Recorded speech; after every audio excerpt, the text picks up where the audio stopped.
Welcome to guys nursing WiFi educators. और ये special जो यूट्यूब प्रोग्राम है वो हम लेके आए हैं हमारे जो नर्सिंग वाईफाई एजुकेटर्स के स्टूडेंट हैं उनके लिए, जिसमें हम क्या करेंगे, डेली जो हम टेस्ट ले रहे हैं, डेली प्रैक्टिस जो टेस्ट लेते हैं हमारे ऐप के अंदर जो कि फ्री ऑफ कॉस्ट अवेलेबल है, उन सबको हम यूट्यूब पर क्या कराएंगे, सोल्व कराएंगे। इसमें बेसिकली आपके वो क्वेश्चंस होंगे जो प्रीवियसली एग्जाम से रिलेटेड होंगे, और आपका जो इंक्रीज है स्टडी बूस्टर प्लान के रूप में क्या करेंगे, काम करेंगे। आपने आज पढ़ा है, आज आपने इसको सोल्व किया, और रात में आपको कोई डाउट होता है तो आपको यूट्यूब क्लासेस पे इसका डाउट सॉल्यूशंस मिल रहे हैं। ठीक है, तो इसके बारे में बात करेंगे। चलेगा, पहला क्वेश्चन सबसे पहले यहाँ से स्टार्ट करते हैं। फर्स्ट क्वेश्चन की ही बात करते हैं। हमारे पास आपको नजर आ रहा हो क्वेश्चन। अगर क्वेश्चन की बात करें यहाँ पर, फर्स्ट वन जो क्वेश्चन है हमारे पास, पहला क्वेश्चन हमारे पास यहाँ पर है, जो देखो बेसिकली हम क्या बात कर रहे हैं, ये हमारे कहाँ से रिलेटेड है। ऐसा नहीं कि यहाँ पे सिंपल क्वेश्चन या हार्ड क्वेश्चन सोल्व किए जा रहे हैं। क्वेश्चन जो है डीपीएस डेली प्रैक्टिस टेस्ट जो है, वहां पर जो प्रैक्टिस की जा रही है वो क्वेश्चन हमने यहाँ पर मेनली डायरेक्टली लिए। चलेगा, तो हमारा जो फर्स्ट टॉपिक था वो था ग्रोथ एंड डेवलपमेंट के बारे में, तो उसी से रिगार्डिंग कुछ क्वेश्चन है। पहला क्वेश्चन है यहाँ पर, most common cause of death newborn. यहाँ पर नॉर्सेट में भी पूछा गया ये क्वेश्चन, नॉर्सेट 2021 के अंदर भी पूछा गया पीडियाट्रिक से कि मोस्ट कॉमन जो कोज होता है न्यूबॉर्न डेथ का वो क्या होता है। पहला आंसर है यहाँ पर, पहला ऑप्शन से हमारे पास प्री मेच्योरिटी, ए प्री मेच्योरिटी है।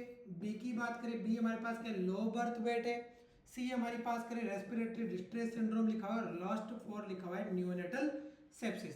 तो कौन सा ऐसा कोज होगा मोस्ट कॉमनली जो क्या होगा, न्यूबॉर्न डेथ का कोज होता है। तो बेसिकली हम आंसर करें तो प्री मेच्योरिटी को क्या बोलते हैं यहाँ पर, most common cause of newborn death. क्यों बोला जाता है भाई, देखो अगर प्री मेच्योर बेबी होगा, प्री मेच्योरिटी की बात करें, प्री मेच्योरिटी का मतलब है preterm child, preterm baby.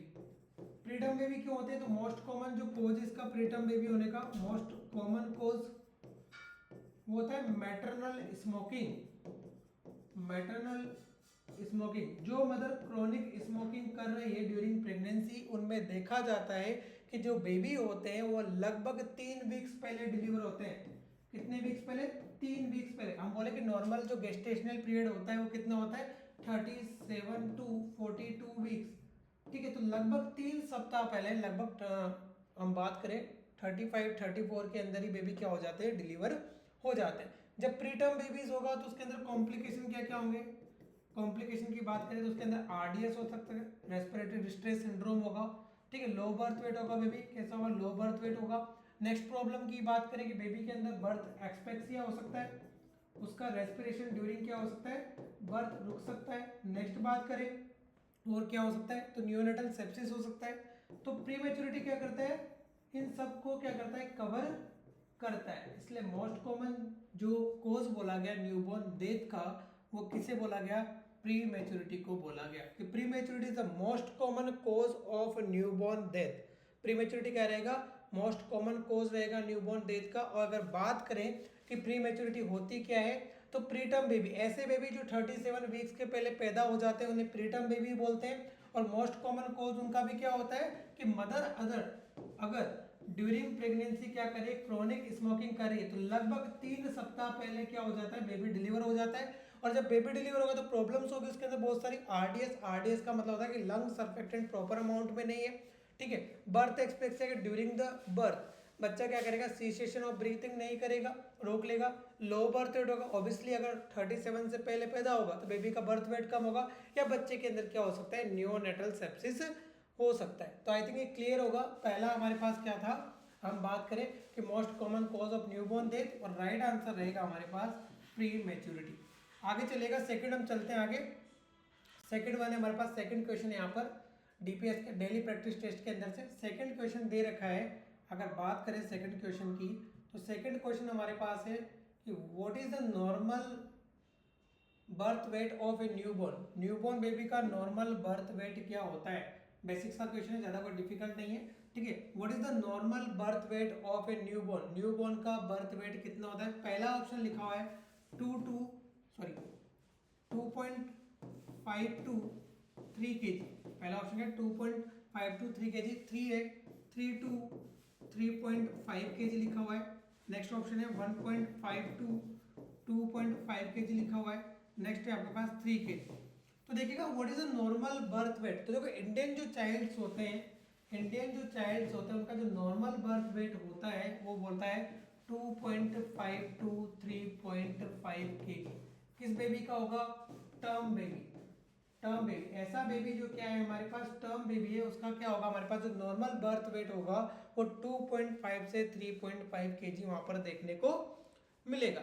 हम बात करें यहाँ पर कि ये वैल्यू क्यों सिलेक्ट की गई, क्योंकि लोअर वैल्यूज को हमें यहाँ पर इंपॉर्टेंट दे दिया है कि 2.5 का एक नॉर्मल लोअर वैल्यू इससे नीचे होगा तो क्या हो जाएगा, अगर लेस देन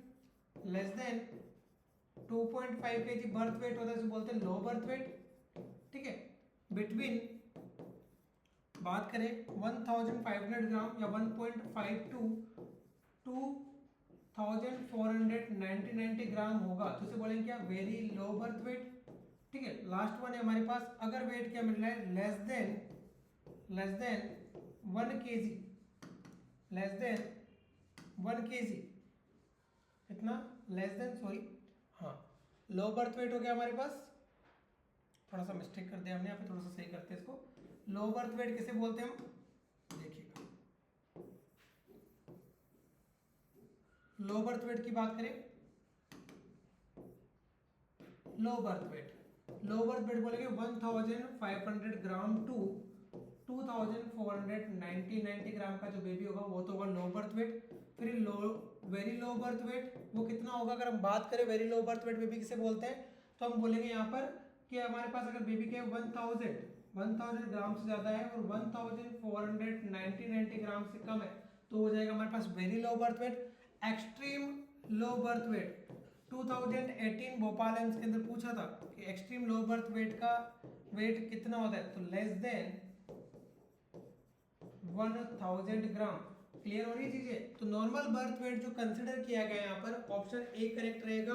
2.5 to 3 kg हमारे पास क्या है, नॉर्मल हेल्दी न्यूबॉर्न का क्या है यहाँ पर बर्थ वेट है। नॉर्मल हेल्दी न्यूबॉर्न का बर्थ वेट है। अगर बर्थ वेट कम होगा तो उसे लो बर्थ वेट भी बोलेंगे, और बर्थ वेट ज्यादा होगा अगर मोर देन 4 kg हो जाए, मोर देन 4 kg तो मैक्रोसोमिक चाइल्ड बोलते हैं, मैक्रोसोमिक चाइल्ड, जो कि किसका कैरेक्टरिस्टिक्स है, GDM mother baby, gestational diabetes mellitus baby का क्या है यहाँ पर एक कैरेक्टरिस्टिक्स है मैक्रोसोमिया, जो किस वजह से पेडरसन हाइपोथेसिस के अकॉर्डिंग इंसुलिन की वजह से फैट डिपोजिशन ज्यादा होता है, इसलिए बेबी का बर्थ वेट भी क्या होता है, ज्यादा होता है। आगे चलेगा इसी DPT daily practice test series के अंदर नेक्स्ट क्वेश्चन की बात करें। Next question, what is the age group, toddler age group किसे कंसिडर करते हैं, 1 to 3 ईयर्स, नेक्स्ट लिखा हुआ है 6 to 12 ईयर्स, नेक्स्ट है 0 to 1 ईयर्स या 3 to 6 ईयर्स। तो हम देख लेते हैं कि कौन कौन से एज ग्रुप होते हैं। अगर बात करें न्यूनेट, सबसे पहले हमारे पास है न्यूनेट दो तरीके के होते हैं। पहला है अर्ली न्यूनेट की बात करें 0 to 7 डेज का होता है। ठीक है, लेट न्यूनेट की बात करें तो लेट न्यूनेट कितना होता है हमारे पास, 8 to 28 डेज होता है। ये तो बात हो गई किसकी, न्यूनेटल पीरियड। इसके बाद आता है इन्फेंसी, इसके बाद क्या आता है इन्फेंसी, इन्फेंट एज ग्रुप कितना होता है 29 to 1 ईयर एज का जो बेबी होगा उसे बोलेंगे इन्फेंट। फिर आता है टोडलर 1 to 3 ईयर्स जो चाइल्ड होगा वो क्या होगा, टोडलर। फिर बात करें नेक्स्ट क्या आएगा, नेक्स्ट आ गया यहाँ पर प्री स्कूल जाने से पहले वाला एज ग्रुप 3 to 6 ईयर्स, ये हो गया प्री स्कूल। फिर आता है स्कूल एज, और स्कूल एज की बात करें दो होगा, बॉयज एंड गर्ल्स। बॉयज के लिए जो कंसिडर करते हैं स्कूल एज ग्रुप वो कितना कंसिडर करते हैं, 6 to 12, और जो गर्ल चाइल्ड होगा उसके लिए काउंट करते हैं यहाँ पर 6 to 10 ईयर्स। तो इस प्रकार से क्या होता है हमारे पास एज ग्रुप होते हैं किसके रिगार्डिंग, हमारे पास ग्रोथ एंड डेवलपमेंट में स्टेजेस होती है, जो ये कौन सी हमारे पास पोस्ट नेटल स्टेजेस हैं। आगे चलेगा, ये भी टॉपिक हमने कवर किया था नोट्स के अंदर। चलेगा आगे बात करते हैं। नेक्स्ट क्वेश्चन है आपके पास,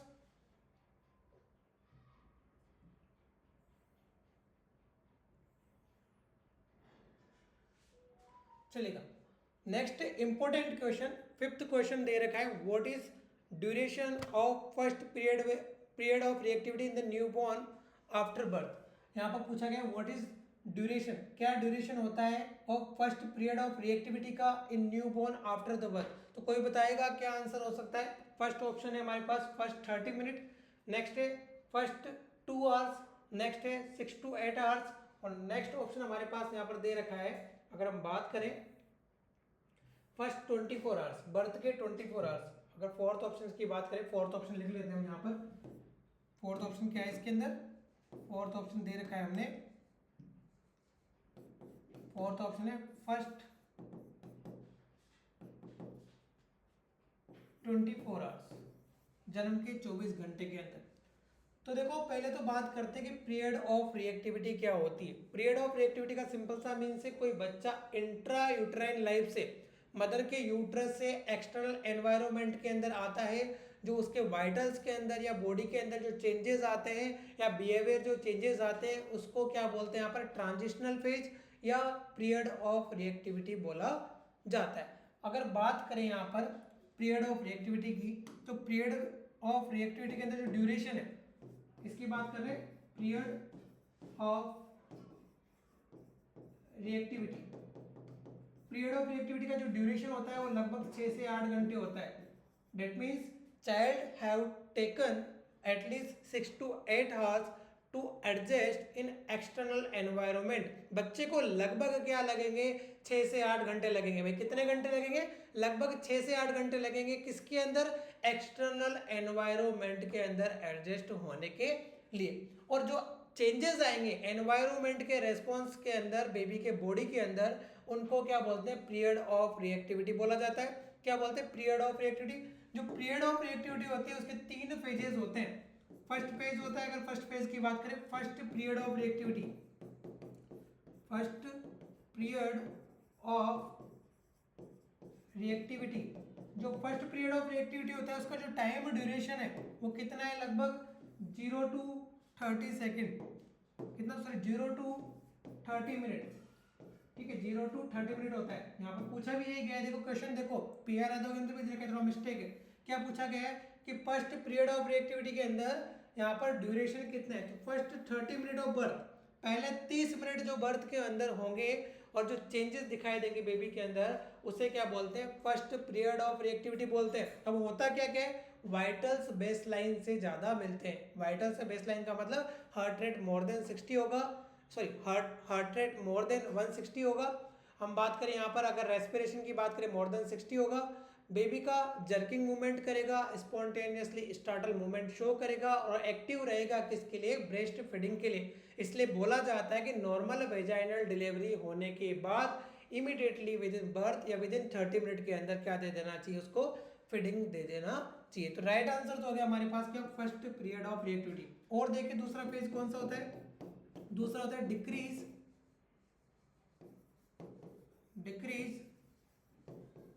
रेस्पॉन्सिवनेस।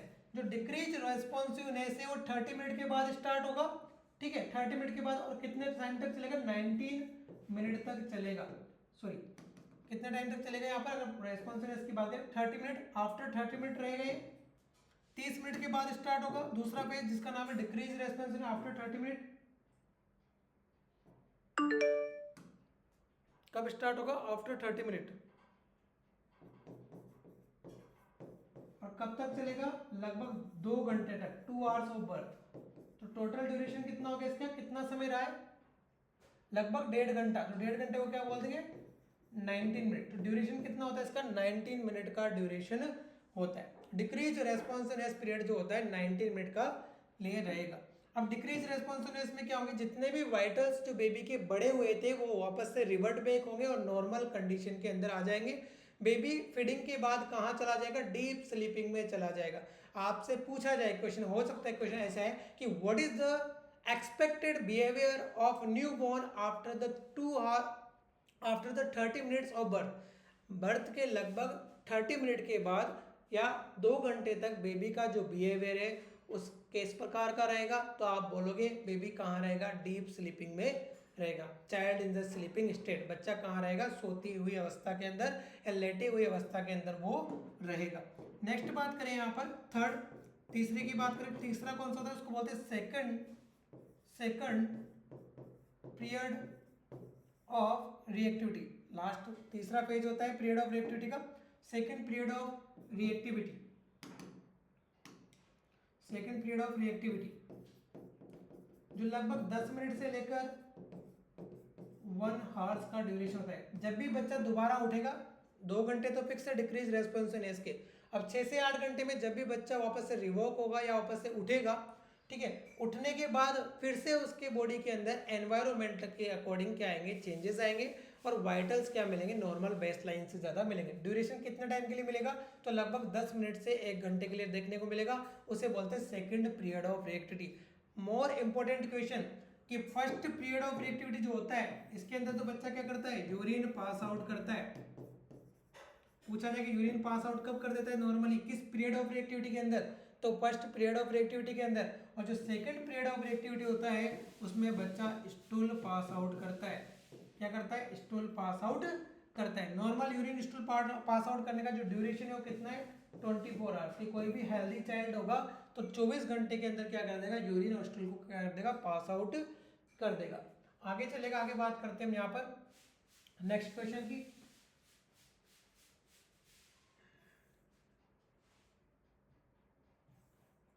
नेक्स्ट क्वेश्चन देखो हमारे पास पूछा गया यहाँ पर, normal blood pressure of healthy newborn. Next question क्या है कि what is the normal blood pressure of healthy newborn. Healthy newborn का ब्लड प्रेशर कितना होता है, तो पहला ऑप्शन है 60/40, 60 सिस्टोलिक ब्लड प्रेशर 60 और 45 क्या है यहाँ पर आपके पास डायस्टोलिक प्रेशर है। 75/45 mm of Hg, 30/15 mm of Hg और 100/70 mm ऑफ Hg। तो जनरली हमारे पास 75/45 mm ऑफ Hg, या इसको लिख सकते हो आप कि क्या होता है 70 to 80 mm ऑफ Hg। कौन सा है हमारे पास, सिस्टोलिक ब्लड प्रेशर है। जबकि बात करें डायस्टोलिक की तो हमारे पास generally 40 to 50 mm of Hg क्या होता है, डायस्टोलिक ब्लड प्रेशर होता है। ये भी क्वेश्चन कई बार एग्जाम में पूछ लिए जाते हैं नॉर्मल वाइटल साइन से रिगार्डिंग। और बात करें नॉर्मल वाइटल साइन की, बात कर लेते हैं यहाँ पर वाइटल साइन, तो फिर चला नॉर्मल वाइटल साइंस, ये भी एक प्रकार का वाइटल साइन के अंदर है। तो नॉर्मल वाइटल साइन की बात करें तो पहला हमारे पास हो गया कि किस प्रकार से न्यूबॉर्न बेबीज के अंदर वाइटल्स लिए जाते हैं। तो जो सीक्वेंस होता है उसको बोलते हैं आरपीटी, ठीक है, आरपीटी। आरपीटी का सबसे पहले चेक करेंगे रेस्पिरेशन, रेस्पिरेशन चेक करेंगे और रेस्पिरेशन कितना होता है 30 to 60 ब्रीथ पर मिनट होता है, ठीक है, 30 to 60 ब्रीथ पर मिनट होता है। रेस्पिरेशन की बात पल्स कितना होता है, पल्स काउंट करते हैं न्यूबॉर्न का 120 to 160 beat per minute count करते हैं। नेक्स्ट बात करें टेम्परेचर जो होता है वो होता है 36.5 to 37.5 डिग्री सेंटीग्रेड, ठीक है। ये सारे के नॉर्मल वाइटल साइन होते हैं किसी भी बेबी के लिए। आगे चलेगा, नेक्स्ट क्वेश्चन है 7 नंबर का क्वेश्चन हमारे पास है। 7 क्वेश्चन की बात करें यहाँ पर तो 7 क्वेश्चन है यहाँ पर काफ़ी अच्छा क्वेश्चन, और हमारे पास लगभग बात करूँ मैं 2018 दिल्ली एम्स में पूछा गया है, ठीक है। क्वेश्चन क्या है, what is the expected normal fluid requirement. क्या नॉर्मल फ्लूइड रिक्वायरमेंट होता है एक हेल्दी चाइल्ड के अंदर जो 12 किलो का है, कितने टाइम के लिए, 24 घंटे के अंदर। What is the expected fluid requirement for 24 hours a child with 12 kg weight. 12 kilo का बच्चा है तो कितना फ्लूइड रिक्वायरमेंट रहेगा। पहला ऑप्शन है 1100 ml, सेकंड है 1150 ml, और थर्ड आंसर है 1200 ml, और नेक्स्ट है 1250 ml। तो देखो सबसे पहले तो क्या है, normal maintenance fluid calculation formula क्या होता है, नॉर्मल फ्लूइड कैलकुलेशन। तो हॉलीडे मेथड यूज करते हैं यहाँ पर, हॉलीडे मेथड। ये किस बच्चे के लिए, ऐसा बच्चा जिसके अंदर कोई शौक नहीं है, कोई डायरिया नहीं है, किसी प्रकार का हाइपोवोलेमिक शौक नहीं है, मतलब नॉर्मल मेंटेनेंस फ्लूइड चाहिए हमें, क्या उसको एनपीओ रखा गया है, क्या रखा गया है, एनपीओ रखा गया है, नील बाई माउथ रखा गया है किसी इन्वेस्टिगेशन के लिए, किसी प्रोसीजर के लिए, तो कितना फ्लूइड रिक्वायरमेंट होगा। तो देखो हमेशा क्या होता है, कैलोरी रिक्वायरमेंट और फ्लूइड रिक्वायरमेंट सेम चलता है, किलो कैलोरी रिक्वायरमेंट, या बात करें फ्लूइड रिक्वायरमेंट,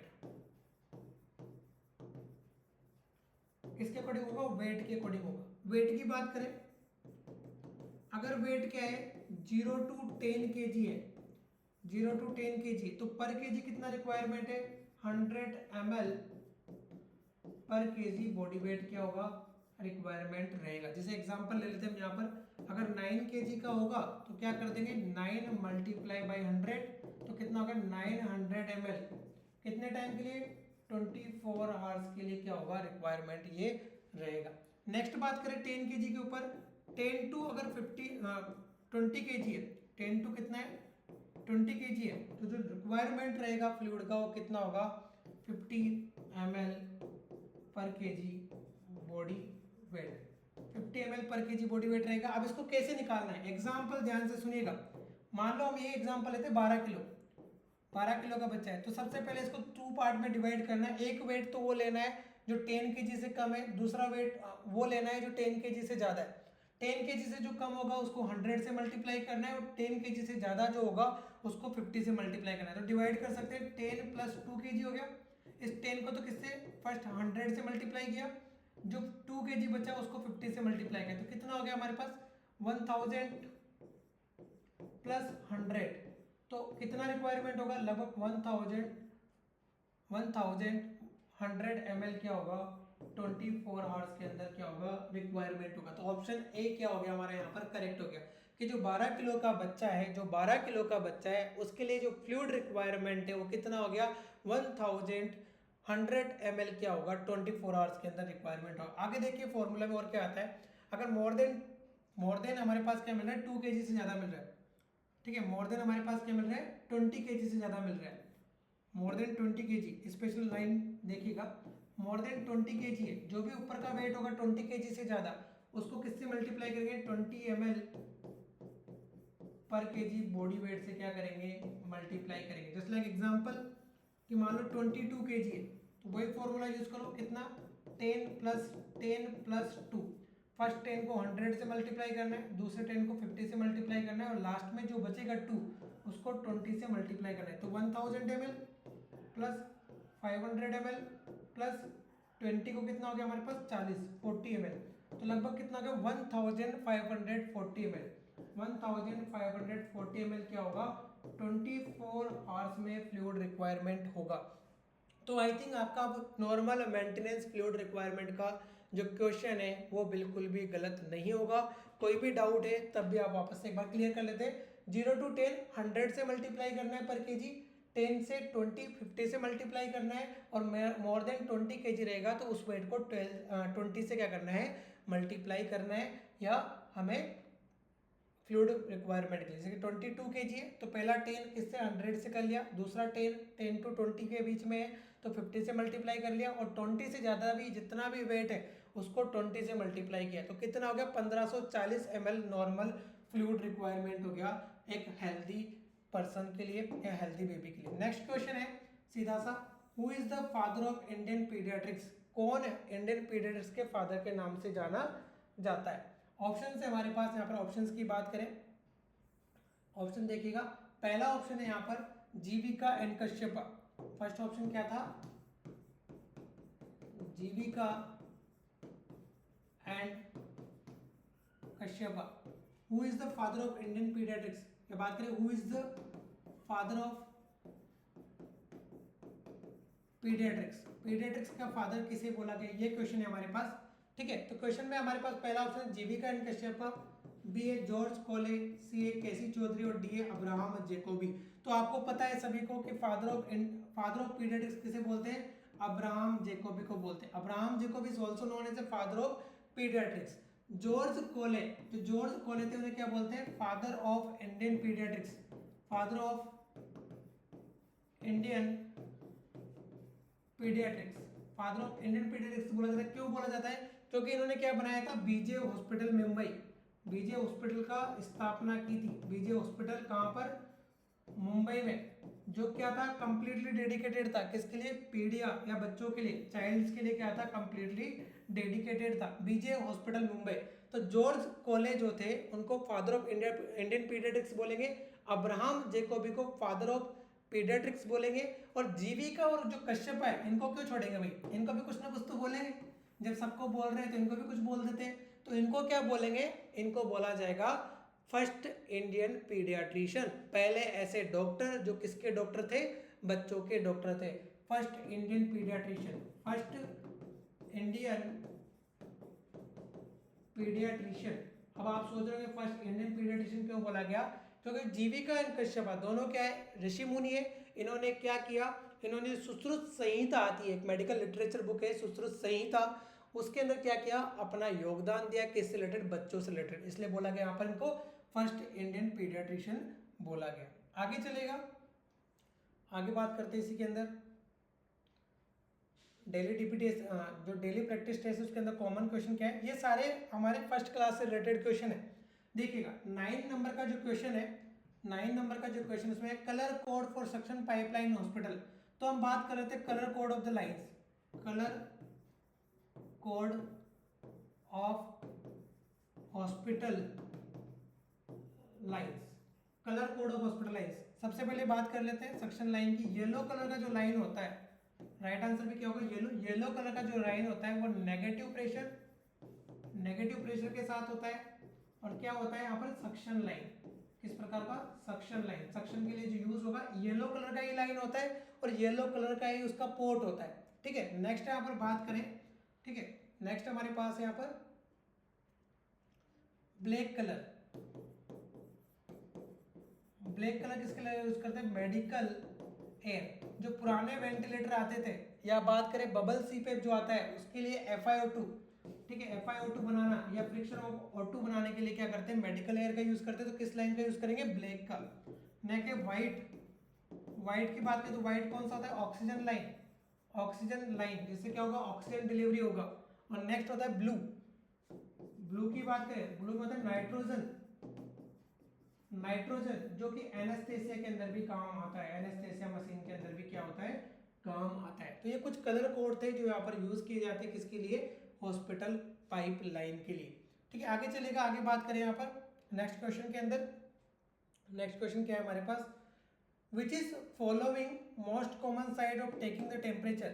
नेक्स्ट क्वेश्चन है भाई, अगर बात करें क्वेश्चन के रिगार्डिंग तो कौन सा ऐसा साइट होता है, ध्यान से पढ़ेगा क्वेश्चन को, हालांकि हमने सब सोल्व किए हैं फिर भी ध्यान से पढ़ेगा।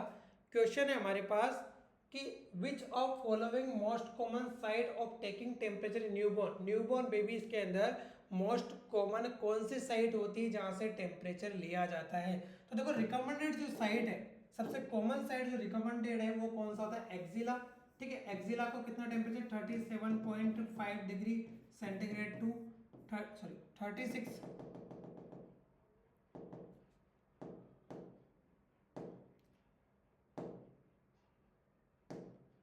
36.5 टू 37.5 डिग्री सेंटीग्रेड होता है।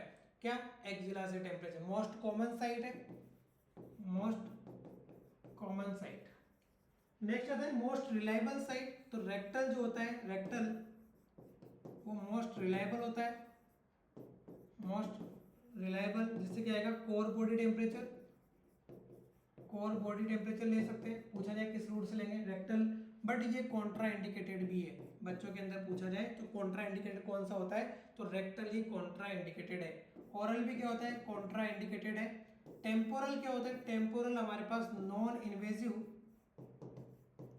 नॉन इन्वेसिव टेम्पोरल क्या है? Non invasive reliable temperature taking site. Non invasive reliable temperature taking site कहने का मतलब है कि कोर बॉडी टेम्परेचर कहाँ से ले सकते हैं? टेम्पोरल से भी ले सकते हैं। रिलायबल का मतलब विश्वसनीय जो टेम्परेचर आएगा, बट कौन सा साइट है? Non invasive. नॉन इन्वेसिव का मतलब है जहां पर बेबी को कोई भी हार्म नहीं होगा। रेक्टल लेंगे, इन्वेसिव मेथड है, हो सकता है ब्लीडिंग हो जाए, वेगस नर्व स्टिमुलेशन होगा, ब्रेडिकार्डिया हो जाए। तो मोस्ट रिलायबल नॉन इन्वेसिव जो साइट रहेगा हमारे पास वो कौन सा रहेगा? टेम्पोरल। तो टेम्परेचर के अकॉर्डिंग भी जिस प्रकार से क्वेश्चन पूछा जाए उसी के अकॉर्डिंग क्या करना है, हमें आंसर करना है। नेक्स्ट चलेगा, नेक्स्ट बात कर लेते हैं।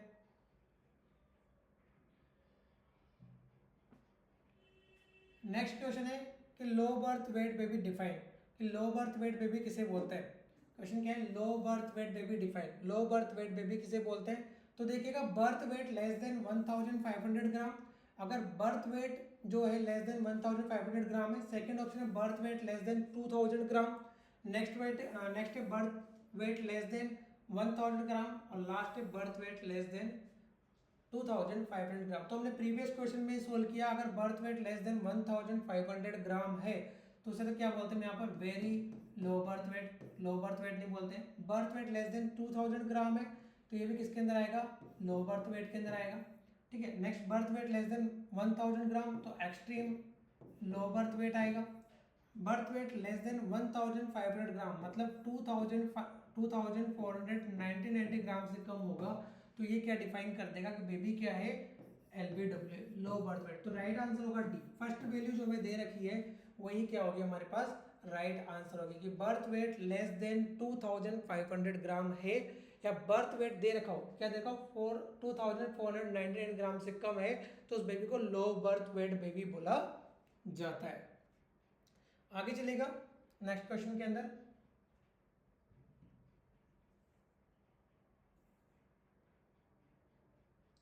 नेक्स्ट क्वेश्चन है हमारे पास,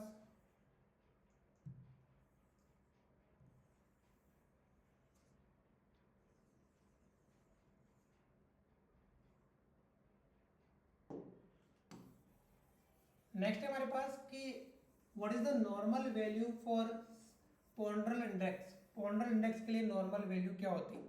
नेक्स्ट क्वेश्चन क्या है देखिएगा, what is the normal value for ponderal index for symmetrical intra uterine growth retardation. Question किसका है, इंट्रा यूट्राइन ग्रोथ रिटार्डेशन। पहली बात तो कि इंट्रा यूट्राइन ग्रोथ रिटार्डेशन का जो मोस्ट कॉमन कोज होता है वो होता है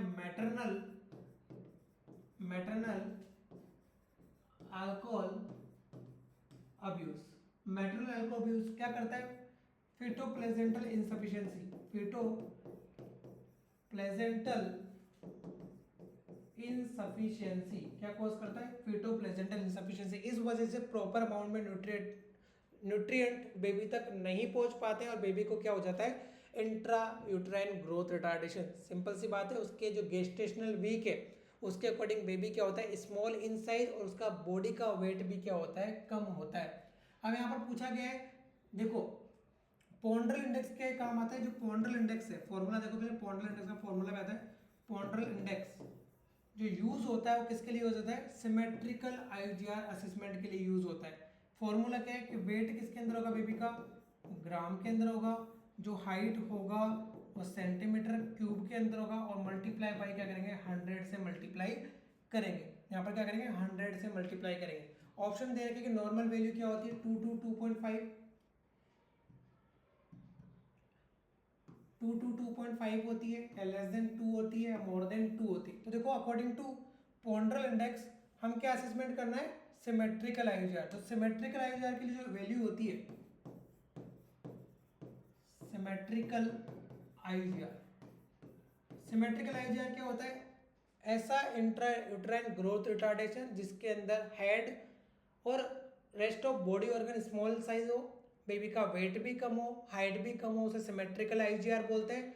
एसिमेट्रिकल किसे बोलते हैं, जिसमें हेड नॉर्मल वेट हो 3500 टू 350 टू 500 ग्राम, हाइट भी नॉर्मल हो 45 से 55 सेंटीमीटर हो, बट बेबी का बर्थ वेट और रेस्ट ऑफ बॉडी ऑर्गन जैसे कि हम बात करें arm, stomach and lower extremities वो स्मॉल इन साइज हो, उसे बोलते हैं यहाँ पर एसिमेट्रिकल आईजीआर। तो सिमेट्रिकल आईजीआर के लिए जो वैल्यू आती है वो कितनी होती है, 2 to 2.5।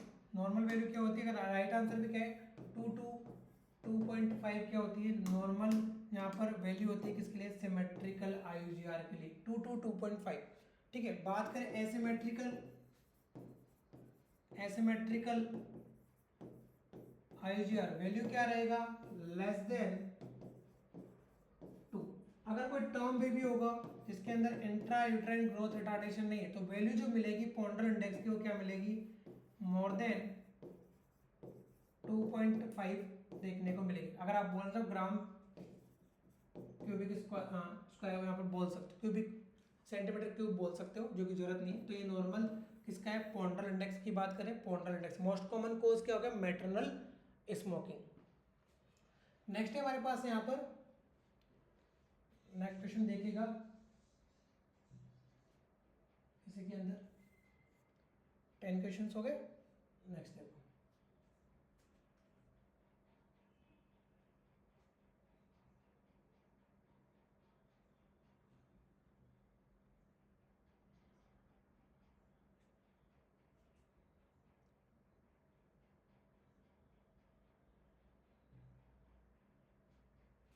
आई थिंक नेक्स्ट देखो डायरेक्ट आ गया।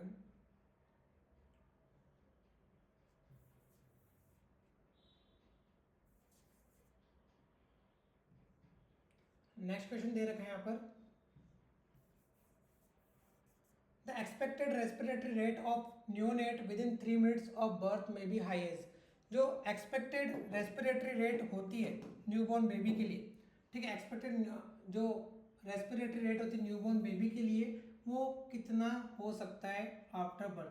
तो देखो यहाँ तो 30 ब्रीथ पर मिनट दे रखा है, नेक्स्ट है 60 ब्रीथ पर मिनट, नेक्स्ट है 80 ब्रीथ पर मिनट, नेक्स्ट है 100 ब्रीथ पर मिनट। तो जनरली जो रेस्पिरेशन होता है चाहे 3 मिनट बाद हो, 4 मिनट बाद हो, न्यूनेटल एज ग्रुप तक, न्यूनेट एज तक, until unless the child do not having the any kind of respiratory problem। हमें राइट आंसर क्या करना है, 30 to 60 ब्रीथ पर मिनट ही करना है, यही राइट आंसर रहेगा, ठीक है कि एक्सपेक्टेड रेस्पिरेटरी रेट 3 मिनट के बाद बर्थ के बच्चे का क्या होगा या हार्ट रेट क्या होगा। तो रेस्पिरेटरी रेट तो होगा 30 to 60 ब्रीथ पर मिनट, और अगर हार्ट रेट की बात करें तो 120 to 160 ब्रीथ पर मिनट ही करना है, यहाँ पर कोई भी चेंजेस नहीं आएगा। बाकी वाइटल्स हम क्लास के अंदर और पढ़ेंगे कि कौन कौन से वाइटल्स हम लेते हैं।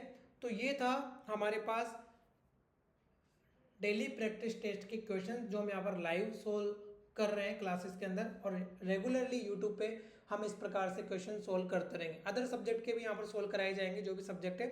तो नेक्स्ट टाइम के लिए रेडी रहिएगा, नेक्स्ट क्लास फिर से यहाँ पर कंडक्ट होगी। Thank you so much to visiting the nursing Wi-Fi educators. We will assure you we will given the best faculty and the medical officers in the nursing field। जो क्या करेंगे, medical officer का मतलब होगा कि हमारे पास ऐसे भी लोग होंगे एजुकेटर्स में जो मेडिकल फील्ड से होंगे, ठीक है। हम सब मिलके आपके जो है सक्सेस के लिए क्या करेंगे, यहाँ पर अपना जितना एफर्ट्स हो सकता है, जितना नहीं बोलूँगा 100% एफर्ट्स हो सकता है वो यहाँ पर प्रोवाइड करेंगे। तो thank you so much for joining us on this class. और मैं बोलूँगा आप लोगों को, आप nursing WiFi educators app download करो और वहाँ से जाके जो फ्री टेस्ट, मैं आपको एक्सप्लेन भी कर देता हूँ कहाँ पर आपको मिलेंगे, कि आपको जो क्वेश्चन है वो कहाँ पर मिल सकते हैं। तो देखिएगा, अगर हम बात करें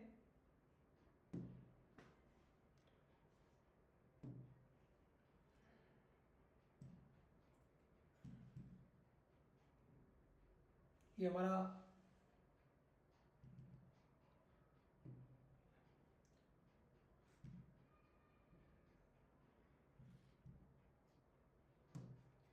आप जब ऐप खोलोगे तो ऐप के अंदर जब आप जाओगे, ठीक है, ये हमारा ऑफिशियल ऐप पेज है नर्सिंग वाईफाई एजुकेटर्स का। जब आप जाओगे नर्सिंग वाईफाई एजुकेटर्स पे तो आपको क्या मिलेगा, यहाँ पर एक कंटेंट मिलेगा जहाँ पर कोर्सेज है, कोर्सेज के बारे में भी जानकारी ले लेते हैं थोड़ा सा। कोर्सेज में आप जाओगे तो आपको यहाँ पर 22 कोर्स है, अलग अलग टाइप के कोर्सेज है।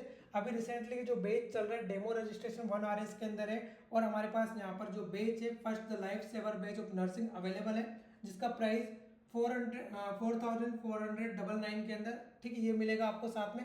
इसके साथ साथ आपको क्या मिलेगी, different kind of test series मिलेगी, RRB हो गया, SNO टेस्ट सीरीज हो गया, RRB ऑफ जो रेलवे एग्जाम है उसके अकॉर्डिंग मिलेगा। यहाँ पर जो प्रीलिम्स और मेंस का जो टेस्ट सीरीज रहेगा वो भी आपको फ्री देखने को मिलेगा, फ्री मिलेगा नॉर्थ साइड के अंदर, अगर आप क्या करते हो, बैच ज्वाइन करते हो। नेक्स्ट बात करते हैं फ्री कंटेंट के बारे में। फ्री कंटेंट में क्या क्या मिल रहा है डेली वो देखते हैं। तो देखो, फ्री मटेरियल के अंदर जब आप जाओगे, टेस्ट पे क्लिक करोगे तो टेस्ट पे आपको डिफरेंट काइंड की यहाँ पर टेस्ट सीरीज मिलेगी, जिसमें हम बात करें ओबी डेली क्वेश्चन, OBG, पीडिया या जो भी टेस्ट लगे रहेंगे यहाँ पर आपको डेली अवेलेबल मिलेंगे। तो thank you so much joining on this platform. I want to say you कि विजिट करो एक बार आप nursing by platform, it's a rising era of the nursing. Thank you so much.